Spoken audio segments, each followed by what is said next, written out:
आंगन में आके कुछ न ले आइला, कैला इज्जत तू हमारे सरवा तनी चली जा बहरिया।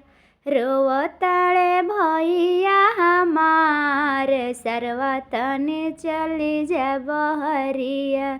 रोवताड़े भैया हमारे सरवा तनी चली जा बहरिया।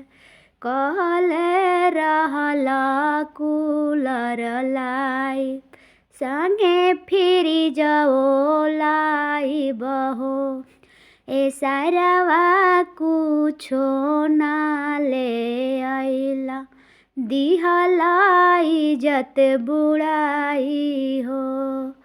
पापा हमर बाड़े दुआरे पखाड़े, दिहे तोहके अब बताइए सरवा तनी चली जा बहरिया।